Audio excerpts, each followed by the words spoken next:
یہ سر بتائیے گا سب سے پہلے کتنا اہم ہے آپ کے نزدیک ایرانی صدر ڈاکٹر مسعود پزشکیان کا یہ دورہ پاکستان اسلام آباد مفاہمتی یادداشت کے بعد جو پہلا مرحلہ ہوا سوئٹزرلینڈ میں، اور اس کے بعد پہلا دورہ ہے ان کا اور پاکستان آئے، شکریہ ادا کیا، جو مناظر ہم نے نور خان ایئر بیس پر دیکھے، آپ سر اس ساری چیزوں کو آپ کیسے دیکھ رہے ہیں؟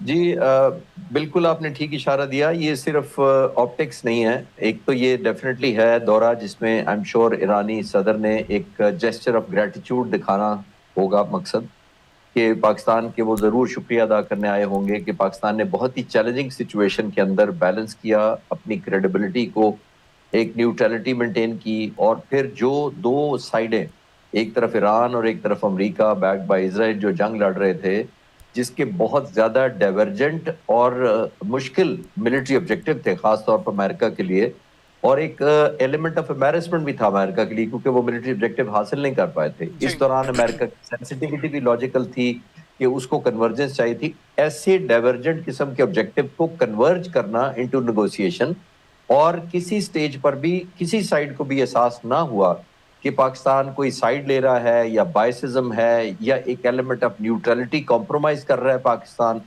تو یہ بہت بڑی اچیومنٹ ہے. اس کے اندر ہماری تمام ملٹری لیڈرشپ، خاص طور پر C D F, prime minister اور باقی جو تمام رہنما پاکستان کے، وہ واقعی مبارکباد کے مستحق ہیں. پاکستان کی بہت بڑی ایک ریلیونس اچیو ہوئی ہے ہمیں، جو گزشتہ سال میں نے تو اس پورے 2025 گروپ میں کو انٹرنیشنل ڈپلومیٹک کور کا نام دیا. یہ جو کام کیا پوری ٹیم نے، پوری دنیا کو اس سے جو ہے وہ مستفید ہوئی ہے.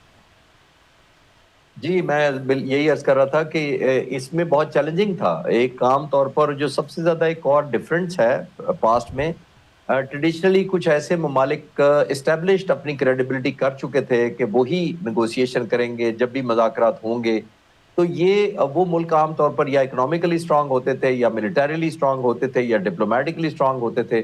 ہم ابھی اکنامکلی بھی چیلنجز کر رہے ہیں. پچھلے سال ہم نے اپنے ملک کا دفاع کیا، ابھی ہم افغانستان کے خلاف نبرد آزمائیں. تو ان حالات میں ایسی ایک ریلیونس گین کرنا واقعی بہت بڑی اچیومنٹ کی بات. اچھا سر مجھے یہ بتائیے گا، ہم بات کرنا چاہ رہے ہیں پاکستان کی گینز کے، بہت سے لوگ ڈسکس کرنا چاہ رہے ہیں کہ اب ایران پر سے جب پابندیاں ہٹی ہیں تو پاکستان بنیادی طور پر اس سے کیسے مستفید ہوگا. میں نے پہلے بھی کہا کہ پاکستان کا مقصد جو ہے وہ اپنے لیے کوئی اکنامک گینز حاصل کرنا نہیں تھا. اس سارے معاملے میں جو کردار پاکستان نے ادا کیا وہ نیک نیتی کے ساتھ اس خطے میں اور الٹیمیٹلی پوری دنیا میں امن کے لیے کیا. کیونکہ ہمیں وہ یاد ہے وہ مناظر جس وقت اسرائیلی اور بھارتی چینلز کے اوپر انہوں نے ٹائمرز آن کیے ہوئے تھے کہ اب کتنے گھنٹے اور کتنے منٹ اور کتنے سیکنڈز کے بعد ایران میں سویلائزیشن کو تباہ کرنے کے لیے امریکی حملے جو ہیں ان کا آغاز ہوگا. تو اب اوور آل پاکستان کے لیے مستقبل میں کیا چیزیں ہیں؟ جو گلوبل سٹیچر ہمارا بڑھا، جو آپ نے بھی ذکر کیا کہ کچھ ممالک تھے جو اپنے آپ کو سمجھتے تھے کہ یہ سب کچھ انہوں نے کرنا ہے، ہم نے جو کیا یہ تو دنیا میں کوئی اور نہیں کر سکتا تھا.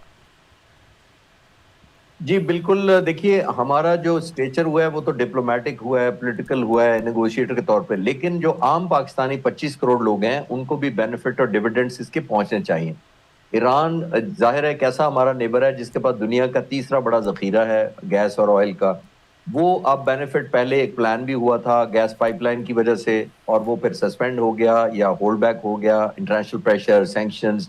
پھر ہم نے دیکھا کہ ایران صرف دنیا میں کہیں بھی ایکسپورٹ نہیں کرتا تھا، صرف چائنا کو تقریباً 1.38 بلین بیرل روزانہ دیتا تھا، اور وہ ایران کا تقریباً 85-90% ایکسپورٹ تھا، لیکن چائنا کے صرف 13% ریکوائرمنٹ پوری کرتا تھا. تو وہ اس کے علاوہ اس نے کبھی سپورٹ نہیں کیا تھا، کسی آئل اپنا ایکسپورٹ نہیں کیا تھا.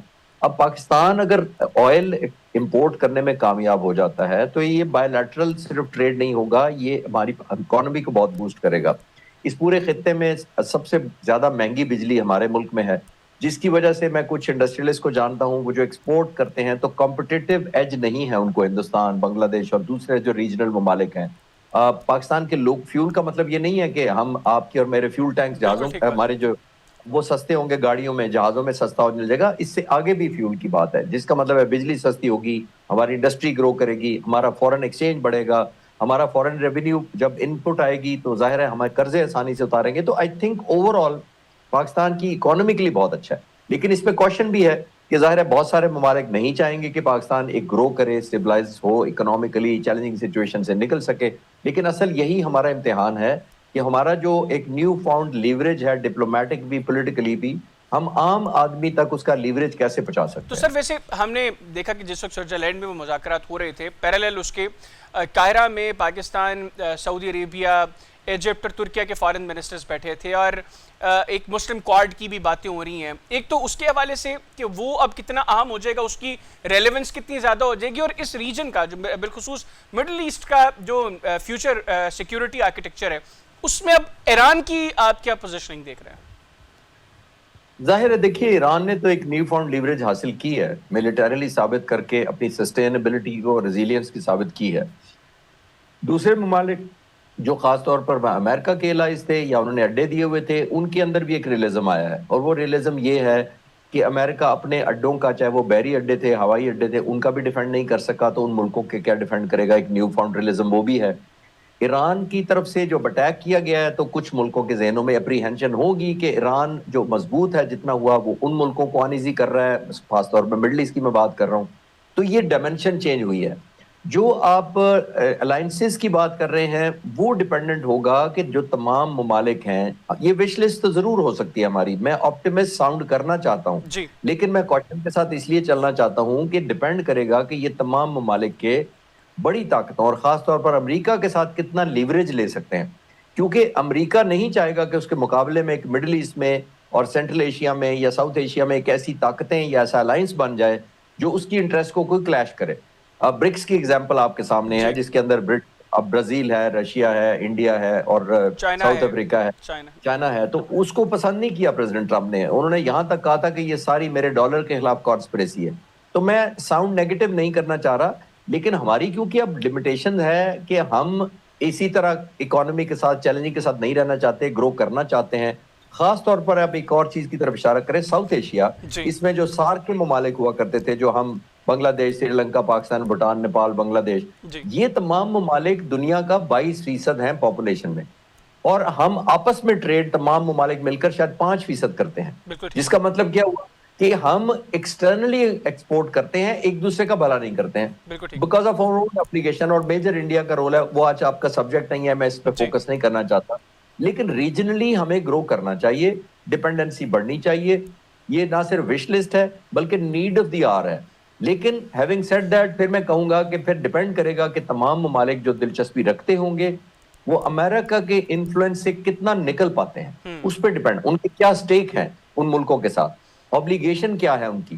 جتنا وہ آزاد اپنے آپ کو کر پائیں گے، اتنا ہی نیچرل الائنسز ہوں گے.